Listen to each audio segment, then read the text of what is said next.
So, yeah, this talk basically deals with, as the title says, collecting malware, building up huge piles of malware, and then doing something useful with these huge piles of malware. So, brief introduction of myself. I'm Georg Wicherski. I'm a developer at the mwcollect.org community. I'm a member of the Giraffe honeynet project, which is a subdivision of the global honeynet project dealing with the low interaction honeypot type of stuff. I'm employee of MZsoft. This is a small Austrian antivirus company, and I am student of the RWTH Aachen in Germany. So let's first talk about why we are going to do this and what is our interest in collecting malware. The basic idea is we want to monitor the bad guys and fight them, and especially bad guys here is botnets and botnet herders. And we do this by collecting and acquiring the malware through different means like low interaction honeypots like Nepenthes or Honeytrap, client-side honeypots like phoneyc, which I'm going to introduce for the first time to the public today, and simple spam traps collecting email attachments like SpamSync. We then have all this malware, and this doesn't help us much alone, so we need to automatically analyze this malware. We're using some standard sandboxes like the Anubis sandbox, but you could also use the CW sandbox or the normal sandbox. We have experimented with Halvor's VX class, he's going to present on it, I guess, later today. And we also developed some custom hash functions for grouping different malware binaries into specimen groups called PE hash. After analyzing these binaries and having some information what these binaries actually do, we're monitoring the botnets these malware connects to using some monitoring software, and we inform abuse departments and the like. And after doing all that monitoring stuff, we correlate all data like link botnets to binaries and botnets to attacks and all the like, and want to display it in a usable way. So because visualization is also very important, especially for the technically not so skilled. Having all these ideas, what we want to do, this is a picture of an actual setup in the MW-Collect Alliance. So we actually have the malware collection stuff here, putting it all into database where it's get fetched by the sandbox and some antivirus for having some nice signature names for these binaries. Which is again put into the database. From there, the botnet monitoring software gets the data from the database, again puts it into this, and then we have the web interface for displaying all this. So there's one central database and all these tools fetching data from it. So the first step is the malware collection, and there are several tools to do this, and I'm going to briefly outline how they work. First of all, there's Nepenthes, a low interaction honeypot, which works by emulating the known vulnerabilities. So for example, we have the LDAS exploit, there's some public exploits for it, and we just look at the source of these exploits or the information about the vulnerabilities and write some module to emulate these vulnerabilities. Then we of course are going to get some exploit from the malware with a payload like the shellcode.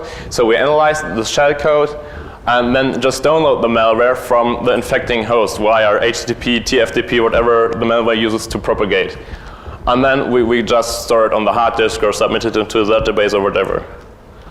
And since this is implemented in C++ using async.io, this is very performant, so you can monitor your whole /16 subnet or whatever your university or something owns with a single commodity hardware machine. So this, of course, unused IP space you're going to put into your honeypot. Yeah, it's released under GPL. It's like out there for 2 years now, and version 0.2.1 is going to be released soon with some improvements. And main parts of the software are written by Paul Becher and Markus Kötter, and you can just download it for free on the internet. So this is the actual structure of this program. We have these vulnerability modules here that all feed the payload of the exploits to the shellcode manager, which glues these modules with the shellcode analyzation modules. I'm going to explain all of these modules later on. So there's signature-based and also emulation-based shellcode analysis. We of course may have to emulate a shell because a lot of the malware uses the bind shell or connect back shell exploits just posted on milworm.com or something. So we have to emulate a Windows shell for these to propagate because they actually exploit a host and then connect to the bind shell used in the exploit and then issue commands, and that's the way to propagate, so they have no real propagation shellcode. And after analyzing this, we get some kind of URL, which is then fed to the download manager, which is the glue between the shellcode modules and the download modules. And at the end of all this, we have a binary we can put on the local hard disk, automatically submit to some Norman sandbox or whatever, or just submit it to some central place via HTTPS. So vulnerability modules, how do they work? They real poorly simulate the original vulnerability. And most vulnerabilities just work in the way that, or most exploits work in the way that you send n fixed strings called stages, and then just expect some response, and this goes on for, I don't know, 2 or 3 times, and then you send your final payload with the offset and the actual shellcode. And these pure simulations, which are sufficient to work with current malware, just send random junk for all these stages the exploit expect, dismiss all the intermediate stages the exploit just needs to set up the actual vulnerability trigger. And we just take into account the last stage, which includes the payload.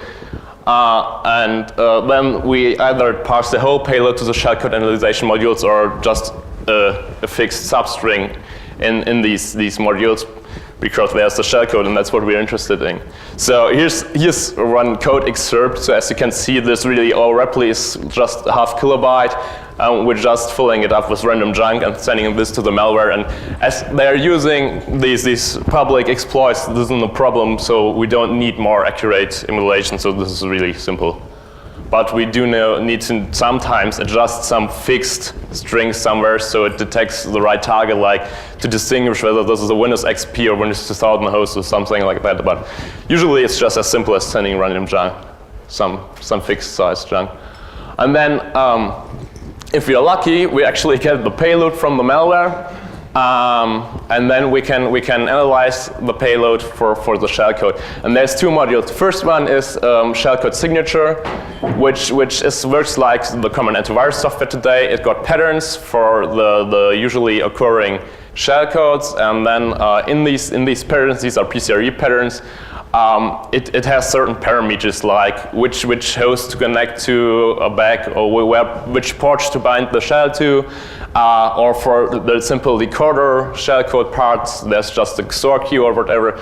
And since patterns are separated into at once the decoder patterns and also the payload patterns, it is really simple to using some, like, I guess it's like 40 different shellcode patterns, and with these you can analyze all shellcodes that are out there in malware today for propagation. So that's sufficient. And then there's a shell emulation, because as I've said, most malware today uses just some stock bind shell exploit, which then this shell emulation just opens the port on the given bind shell port, and the malware then issues some Windows bash, I don't know, the batch commands, like echo open blah blah into some file, and then executes the stock Windows FTP command line utility on this file, and the shell emulation all interprets these commands and then builds us a nice URL to fetch the malware from these commands. The other shellcode emulation module is based on libemu, which is also a development by the mwcollect.org project. It's a generic x86 emulator which can detect and analyze shellcodes. It's written in C, also by Marcus and Paul. You can download it for free too, it's all GPL.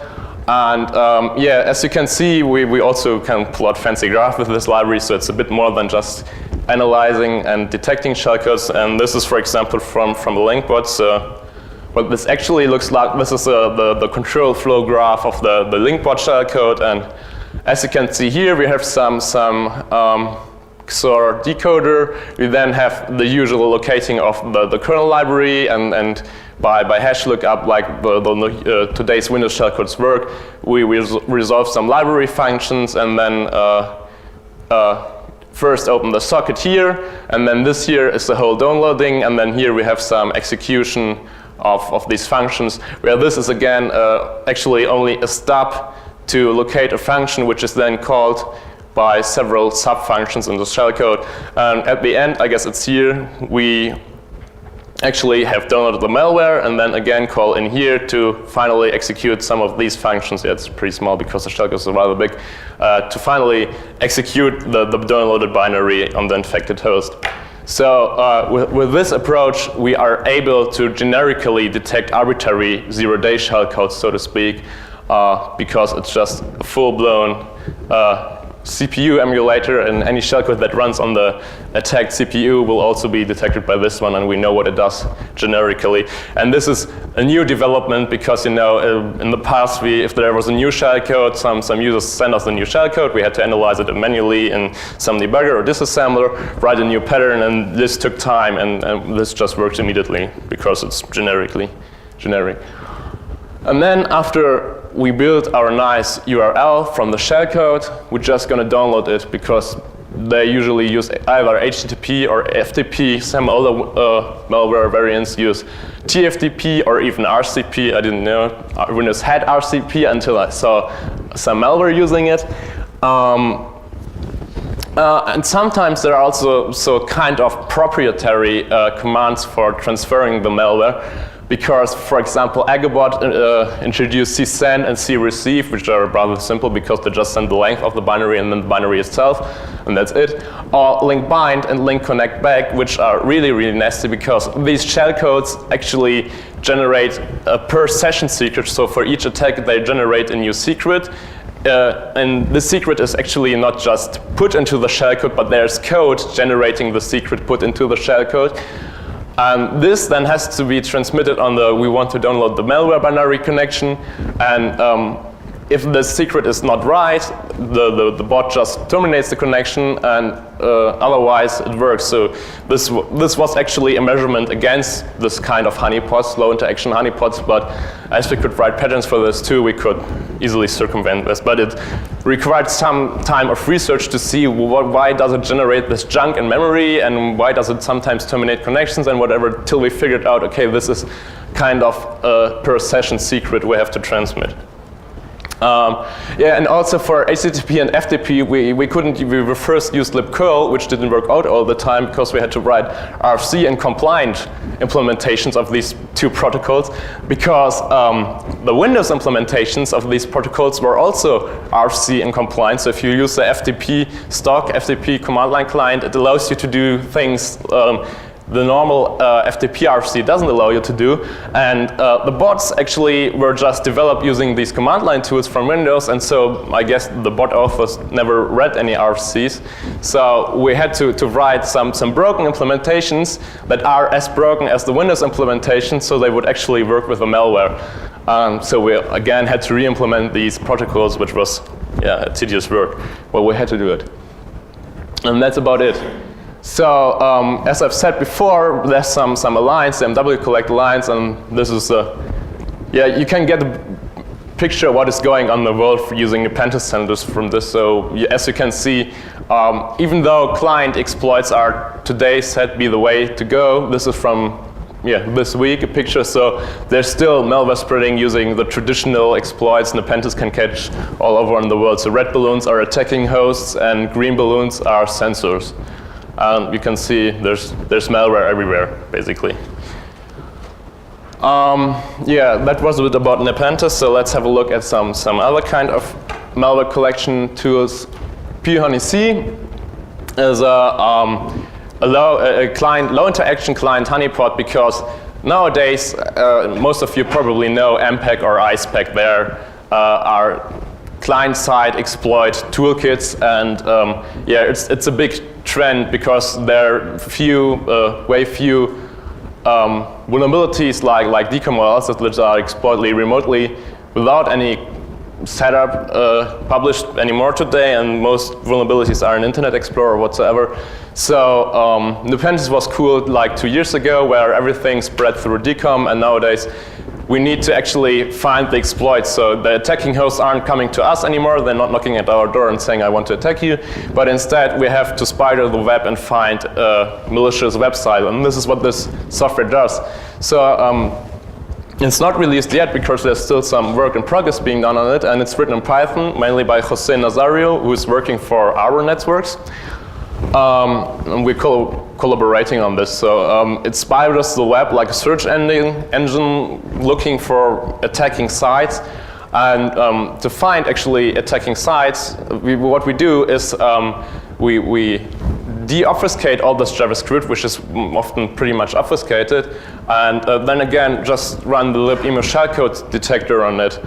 So yeah, if there is an exploit in this JavaScript, there is going to be some variable holding the actual shellcode used in that exploit, if it's not like cross-site domain, cross-domain scripting vulnerability.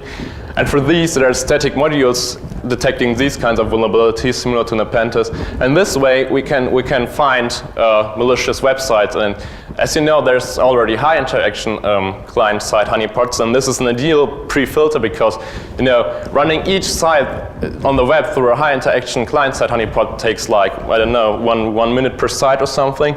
And using this, we can spider the web really fast, and suspicious URLs can be then forwarded to a high interaction client honeypot, speeding this up a whole lot. We want to make this even cooler by downloading the malware automatically from these sites instead of feeding them to a high interaction honeypot like we do in Nepenthes right now, because with libemu we already have the capability to see what is the shellcode actually doing, and if we have this capability to see what it's doing, why not download the malware directly in the low interaction honeypot? And this would then be a real cool thing then, because it's very fast and gets you all the malware. So how does it work? We have a URL, we fetch the malware on all reference resources. We deobfuscate the included JavaScript, which is often like several nested eval commands for those of you who know JavaScript. Then we just run it through libemu or look for certain cross-domain scripting vulnerabilities like in the old ages of Internet Explorer and something like that. And this is actually from a very recent Internet Explorer exploit, where it just has a shellcode, which is a Perl script, which has a shellcode, but then it writes a JavaScript file, which then calls just an unescape on the shellcode. So in the end, you will just have the actual shellcode as a parameter to the function in JavaScript, and using SpiderMonkey, we can just look at all variables and parameters, and then use libemu to see, okay, this one is a shellcode, this is what we are interested in.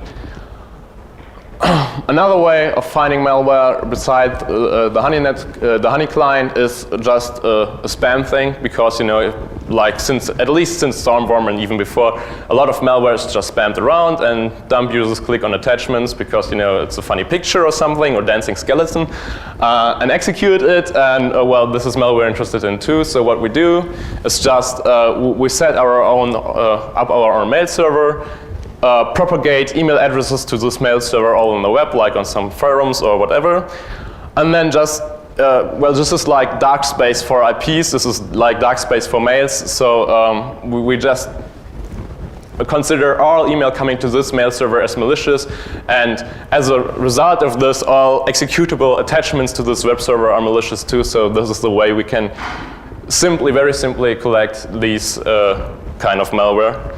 And yeah, this is nothing to be released because there's no real software being developed. It's just setting up your mail server and scanning through all attachments.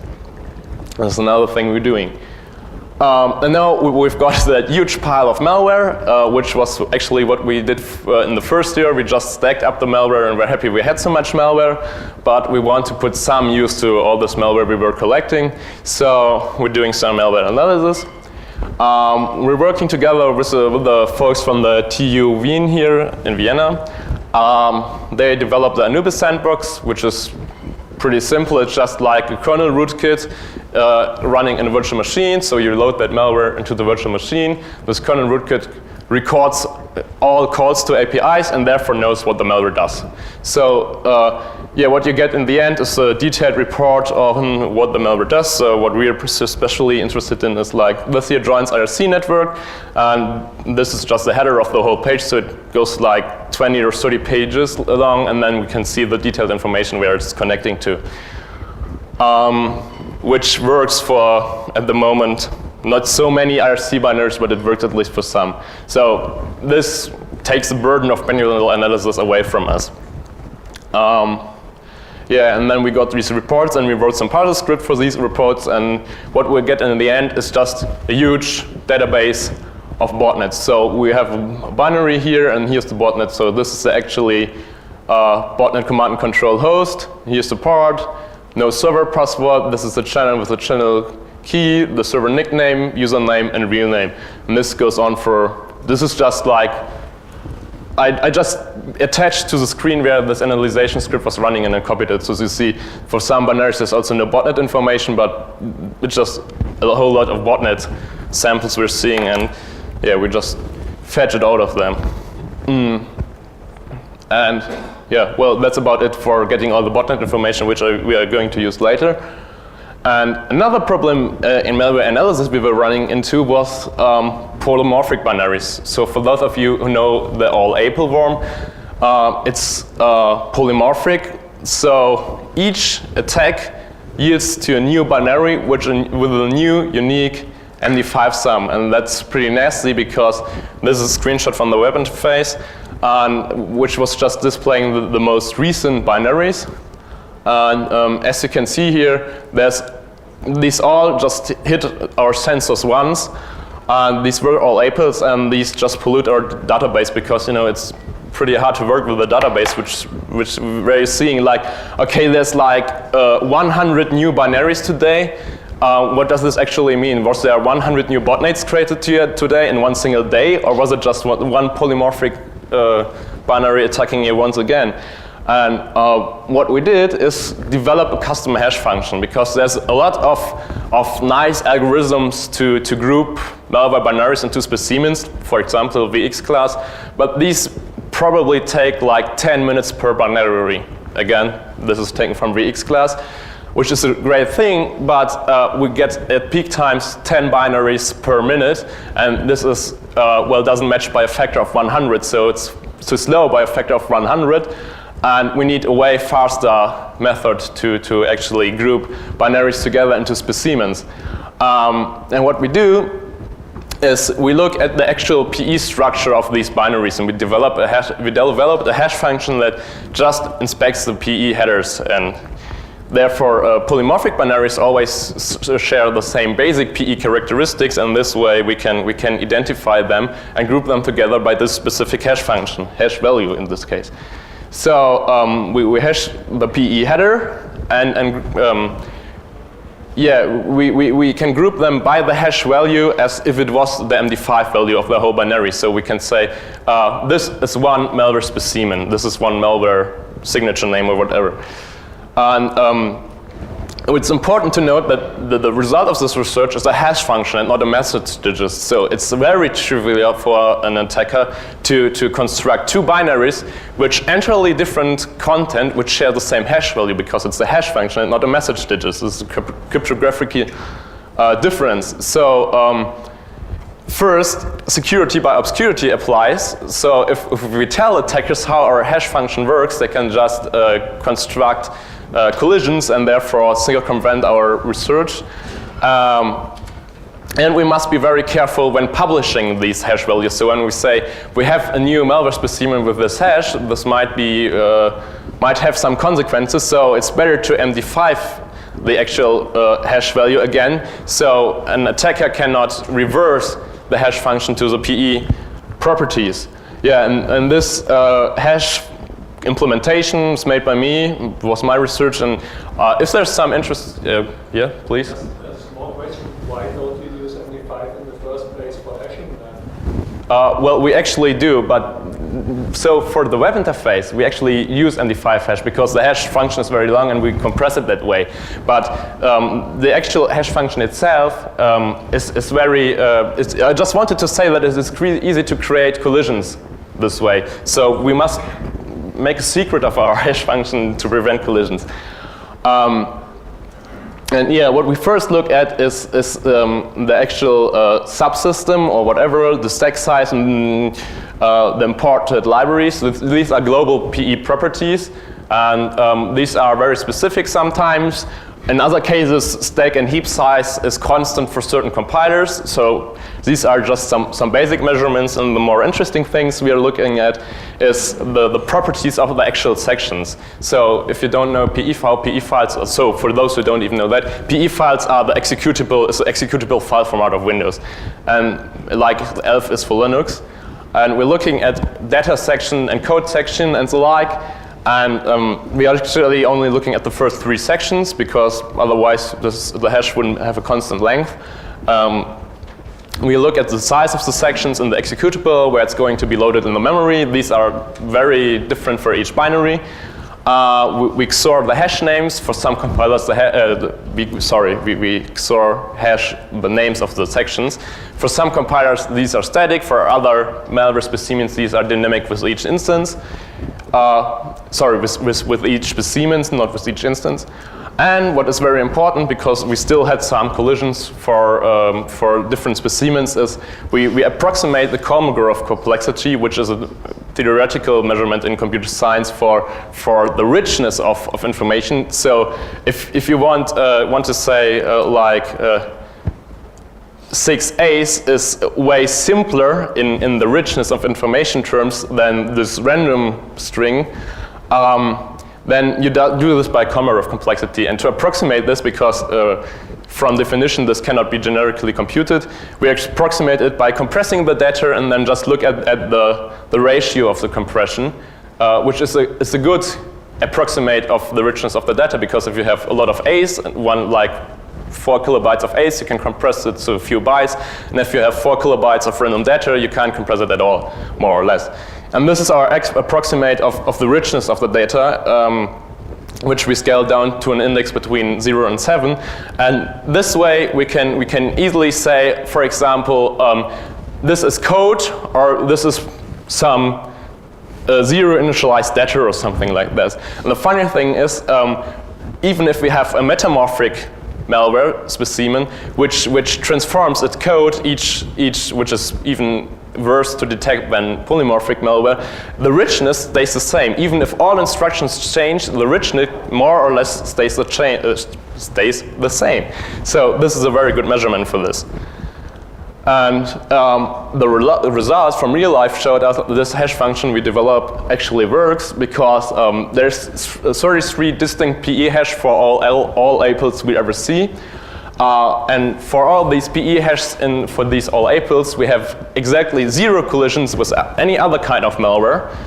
And 3 of these hashes were holding more than 99% of all APL, which correlates with 3 different all APL variants discovered by various antivirus companies. And our guess is the remaining 30 hashes, which all were only holding 1 binary, were transfer errors. So there's like 20,000 all APL we've seen so far, and they all have the same hashes except for 30, where we're saying these are simple transfer errors because they have pretty unusual sizes, and some aren't even valid PE files. So this showed us this actually works, and what we have now is this nice grouping of binaries. So as you can see, we now have those with more hits again, and we can group them together and take out all these all APL and such, and so it actually works. And now that we have all the data, we have analyzed the malware and have got some botnet information and whatever, we want to do some botnet monitoring, because most of today's DDoS still comes from botnets, and so we want to be seeing which botnet herder is attacking whom, or where are all these phishing mails coming from and all the like. This is mostly today coming all from botnets, so we do some botnet monitoring. And yeah, we have developed a tool, botsnipd, for the German Federal Ministry of Information Security, I guess is the correct translation, so it's a BSI for the Germans here. And it's also written entirely in C++ for performance using asynchronous I/O. So as you can see, we like performant applications.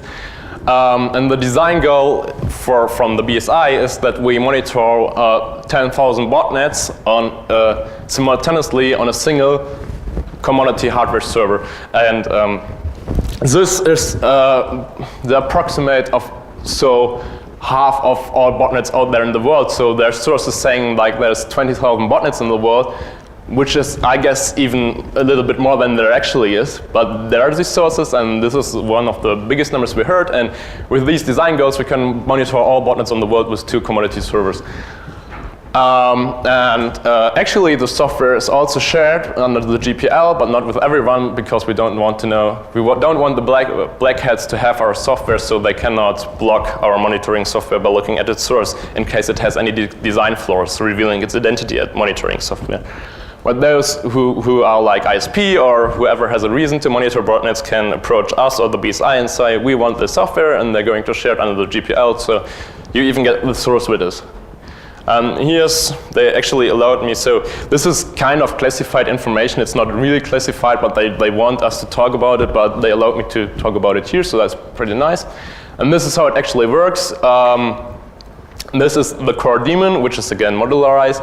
So you have the different client modules, because not all botnets are ISC anymore today. Like there's a lot of HTTP botnets in Russia these days, and here in the States, there's still a lot of IRC botnets, and there's also a WovaNet client for monitoring the Stormworm botnet. Yeah, and these are all managed by the protocol manager, so there's an interface to our great Postgres database again, we can also control this daemon by IRC itself. So as soon as we have a new botnet in the database, we allocate a new client from some protocol, and this then just runs and joins the botnet and feeds all generated events back to the event manager, which again feeds the information into the database. And I guess I have a screenshot from that database later on. And we also have some logging and the normal daemon functions in that daemon. So yeah, this is how the software works, and if you're interested in details or whatever, don't hesitate to approach me, but this is what I can officially, globally, publicly say about it.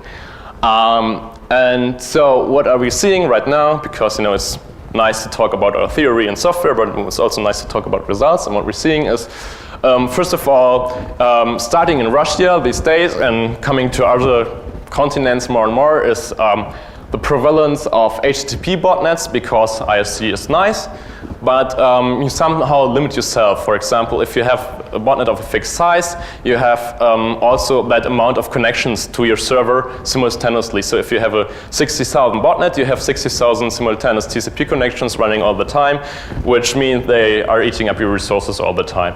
And an HTTP botnet, in an HTTP botnet, you're just setting up your web server, and each bot pulls your command file like every 60 minutes, and that means you have 60,000 connections, but spread over 60 minutes and not being active all the time, which means on the one hand you have less resources to maintain on the server, on the other hand you have more traffic because there's a handshake for each connection and whatever.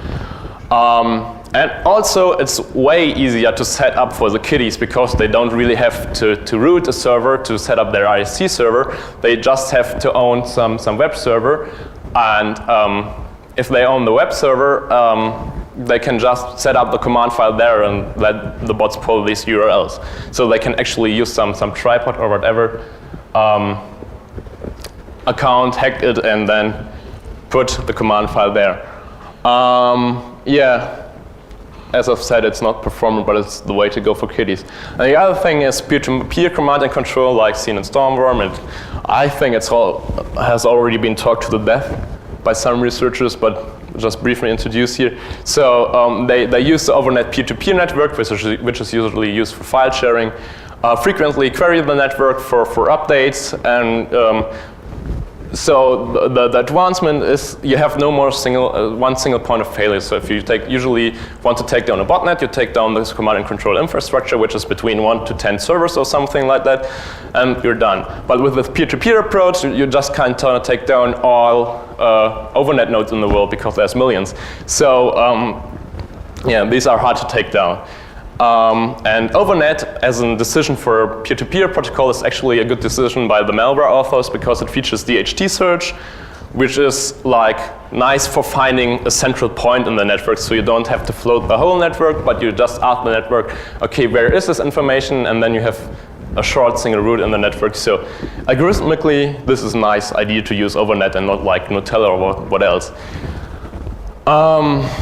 On the other hand, big botnets could also profit from Gruntella because in the Nutella case, you're flooding your commands through the whole network, and each node passes your queries on. The advance here is that if you issue a new command, it gets floated through the whole network at once. And using overnet, you just query through the network, and all nodes query for the same, which means they are going to end up on, I don't know, like 100 nodes in the overnet network are going to be queried all the time because they know where this resource is. And so they're on the default route to your botnet resource, so to say. And in the Gruntella network, your commands just spread out. So for a real big botnet, even bigger than Swarmworm, which is actually not as big as media always says, this would be better. However, if you have a single infected host behind firewalls or whatsoever, using peer-to-peer as command control is very noisy because if you have an infected node with an IRC network, there's one additional TCP connection and that's it. And if you have an infected node which is using peer-to-peer, it's issuing new TCP or UDP connections all the time, and therefore probably putting up pretty much alerts at your firewalls. But again, botnets are usually targeting home users, so people don't bother. I mean, home users don't have firewalls anyway. And the third new trend is encryption of commands for IRC botnets. Because some years ago, you would only have seen these kind of commands. So this is actually a screenshot from the database maintenance tool maintaining the botnet database. You would only see these, I don't know if you can read it, it's like ADV scan, AS1, SMB, and so on to this exploit and which range to scan, and that's it. So these are pretty easy to interpret. Now they use some kind of encryption in some botnets, especially link bot botnets, which, well, it's not a real encryption because it's just rotating some bits with the roll instruction and using then some reverse custom base64 encoding. So it's not real encryption, but merely an obfuscation. But nevertheless, each botnet binary contains some custom constants for this obfuscation. So we can just say, okay, they do this, and to obfuscate the commands, and we can reverse it. But we have to look at each binary manually to figure out which constants for rotation they are actually using. And this is, again, tedious work we wanted to avoid with doing our whole automatic approach. Yeah, and so this is kind of necessity. We're now looking into machine learning for automatically identifying what these commands do with some high interaction honeypots, but this is research we are thinking about to do in the future, so this isn't even ongoing research, and this is one of the current trends we were looking at. Yeah, and that's pretty much it. So we have some conclusion. First, it is feasible and possible to build a setup that collects malware, analyzes it, and monitors botnet without any human intervention from start to the end. So Herder compiles new binary, releases it, and we automatically join the botnet without any human intervention, and this is what we wanted to do. And second conclusion is building up that setup and maintaining it and all that kind of stuff is a shitload of work. So it's easy to put all these software together in a way so it doesn't work at all. And if you don't want to go through all these hassles we went through in the last 2 years, you can just give the MW-Collect Alliance a shot, which I've been talking before earlier because everyone is free to join. This is .org stuff, so if you need malware binaries or botnet information or whatever, feel free to approach us. And if you fulfill the requirement of being some trustworthy person or corporation, you can just join as long as you guarantee not to share the data with any untrusted parties. That's not a big requirement, I said. Yeah, this is what we're seeing. So like, yeah, this is from this week again. So there's a lot of attacks and even more binaries we're seeing at times. So no, this is different scales, but at some peak hours there's more than 300 binaries an hour. Yeah. Are these statistics online? Yeah, just go to that URL and it's all public data. You can just fit it there. Or ask us if you need any polished, specialized graphs or whatever. So, thanks to all the people that made this possible, and also to those that gave us money for making this possible. Because as I've said, we're doing actually this all in our free time. We're students. And any questions? The botnet monitoring stuff you talked about is very interesting. I was wondering, are you planning to execute the client somehow? No, actually this is what we wanted to avoid. So we built this whole setup to avoid this, executing the actual client, because we're using this existing sandboxing and also researching some more static analysis stuff. We want to exactly identify the protocol it is using and use then our custom tools to monitor the botnet. Because if you execute the client in some environment, first you run into hassles if you are carrying out an actual DDoS attack and your IP is participating. Well, you can still place firewalls around it and that's fine. But the second thing is we are monitoring with this over 1,000 botnets constantly, and it's getting more or less, and it's going to be much more in the future. Not because there's going to be much more botnets, but we're not seeing all botnets right now. And if you monitor these by executing them, you need a virtual machine for each of them. And I mean, if you pay us money for running 1,000 parallel hosts for monitoring them, that's fine. We're going to do it because it's the simplest for us. But we don't have money, so we have to be creative, and this is what we came up with. Okay, the part I don't understand, so how do you actually get the traffic for this? I'm sorry, I didn't understand you. How do you get the traffic? So how do you collect?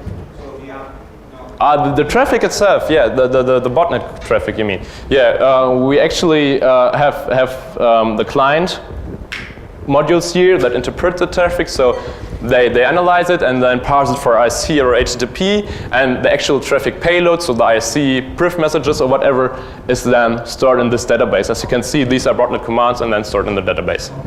That's it. Any other questions? All right, I said that's it then.